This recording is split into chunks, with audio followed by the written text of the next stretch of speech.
Bonsoir et bienvenue. Info Soirée, c'est l'essentiel de l'actualité. Un accident tragique. Un élève du lycée hôtelier de Plateau-Cailloux est décédé après s'être blessé avec un couteau. Il est 10h passées de quelques minutes ce matin quand l'accident se produit dans une classe du lycée hôtelier de Plateau-Cailloux. Johan Klein, 18 ans, élève de mention complémentaire en cuisine régionale, se blesse mortellement pendant une séance de travaux pratiques. C'est en essayant de couper, avec un couteau, l'anneau en plastique comme celui-ci qui maintient l'emballage autour de la lame que le drame est survenu. En voulant avec un couteau ôter l'emballage d'un autre couteau, la lame a ripé et s'est plantée dans son abdomen. L'accident est survenu lorsque l'élève était seul, tout près d'autres camarades qui étaient à 1 mètre ou 2 de lui, mais c'est lui-même qui a averti ses camarades en leur disant qu'il s'était blessé. Mais l'accident n'a pas été vu par les camarades dans la première seconde. Immédiatement pris en charge par les secouristes internes à l'établissement, l'élève présente une plaie profonde de 5 cm environ. 10 minutes plus tard, il fait un arrêt cardiaque. Les pompiers, puis les médecins du SMUR tentent de le réanimer pendant plus de 2 heures, sans succès. Il décède des suites d'une hémorragie interne. D'après les premiers éléments de l'enquête, toutes les consignes de sécurité ont été respectées. Selon le proviseur, le professeur était présent dans la salle de classe au moment de l'accident. Aucun protocole spécifique n'est prévu pour le déballage des couteaux pendant les cours. Il y a des consignes particulières pour l'utilisation des mallettes après que ces mallettes aient été déballées. Là, c'est le cas d'une mallette neuve qui aurait dû être déballée au domicile de l'intéressé.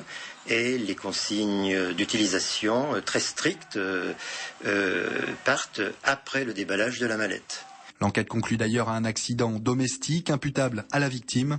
En 30 ans d'existence, c'est la première fois qu'un tel accident survient au lycée hôtelier de la Renaissance.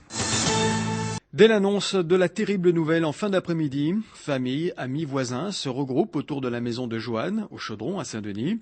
Personne ne semble vraiment réaliser tout à fait. La veille, le jeune homme se trouvait encore avec l'un de ses frères. Il était le benjamin de la famille. Il n'avait que 18 ans et c'est vrai que cette nouvelle nous assomme. On ne réalise pas. Et, il va falloir du temps. Pour une maman et même pour nous en tant que frères, on essaie de trouver ce qui s'est passé. On essaie de chercher ce qui s'est passé. L'enquête menée aujourd'hui est close. Elle confirme l'accident. Au lycée hôtelier, les camarades de Johan ont été pris en charge par 3 psychologues. 22 500, c'est l'estimation officielle du nombre de personnes qui auraient contracté la grippe A depuis le début de l'épidémie. Par ailleurs, 2 personnes sont décédées de la grippe. Ils présentaient tous les 2 des insuffisances respiratoires. Voilà le point commun des 2 décès révélés par la CIR, la cellule interrégionale épidémiologique, cet après-midi. Une femme de 90 ans et un homme d'une 60aine d'années ont succombé à leur domicile. Mais rien ne permet d'affirmer que c'est le virus de la grippe A qui est à l'origine du décès.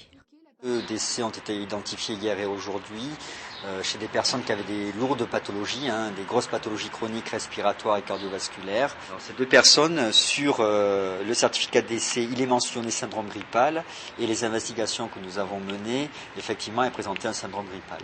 Néanmoins, on n'a pas pu savoir si c'était le virus H1N1 puisque ces 2 personnes n'ont pas été prélevées. Seule certitude aujourd'hui, le virus de la grippe H1N1 explose. Toutes les écoles sont touchées par la grippe. Conséquence, le plan Châtel, qui prévoit une fermeture des classes dès le signalement de 3 cas pour éviter que le virus ne se propage, n'est donc plus adapté. Le virus circule sur toute l'île, il n'y a pas de foyer épidémiologique. La modélisation n'est pas encore consolidée parce qu'il nous manque des données et notamment les retours des fiches de maladies de la Caisse générale de sécurité sociale. Et donc on estime le nombre de cas cumulés entre le 5 juillet et le 23 août à 22 500, mais encore une fois, ce n'est qu'une estimation qui n'est pas encore consolidée. Ce qui veut dire qu'il pourrait en avoir plus ? Oui, c'est une modélisation comme toute modélisation scientifique, ça peut être moins, ça peut être plus.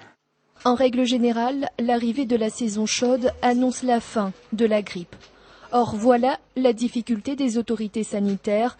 La grippe A n'évolue pas comme la grippe B. La préfecture dispose d'un stock de 5 000 boîtes de Tamiflu, 25 000 boîtes supplémentaires et près d'1 million de masques doivent arriver prochainement. Depuis 3 semaines, les urgences pédiatriques du GHSR à Saint-Pierre ne désemplissent pas. Les médecins reçoivent chaque jour près de 80 enfants, dont les 2 tiers souffrent de symptômes grippaux.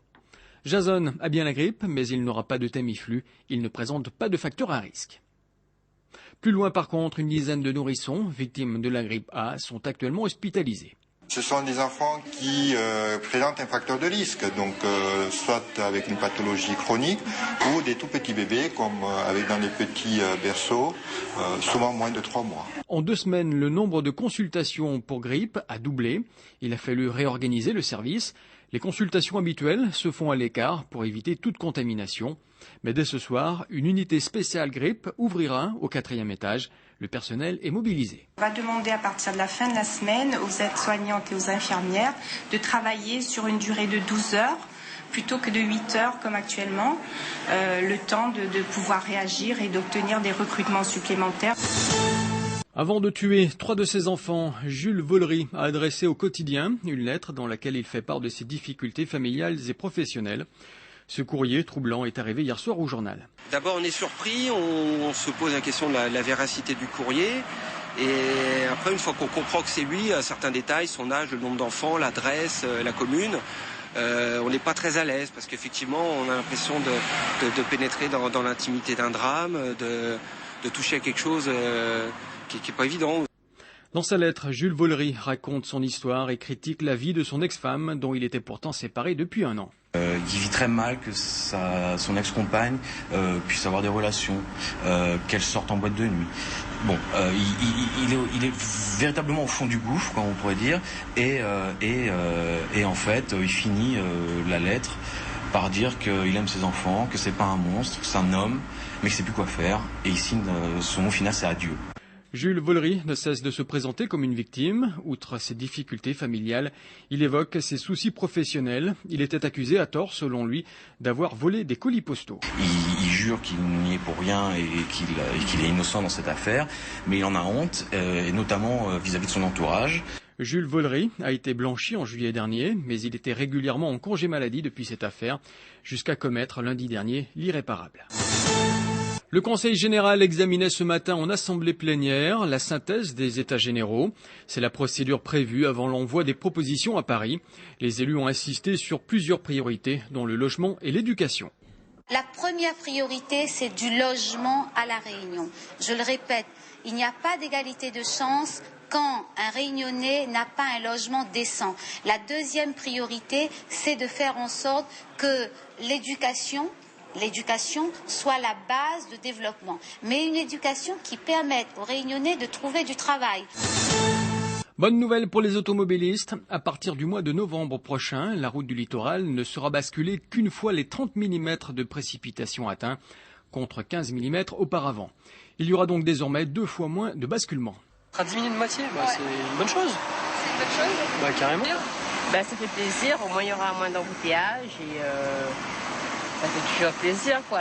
Cette mesure est possible depuis la fin de la pause, au mois d'avril, des derniers filets de protection. Le nouveau seuil entre en vigueur dès le 1er novembre.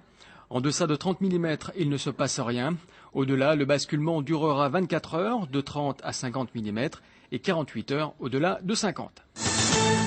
Les chiffres de la dernière opération Route Bleue, si les infractions liées à la vitesse, au portable et à la ceinture baissent de façon significative, ce n'est pas le cas pour l'alcoolémie, dont les infractions sont en hausse de 74%.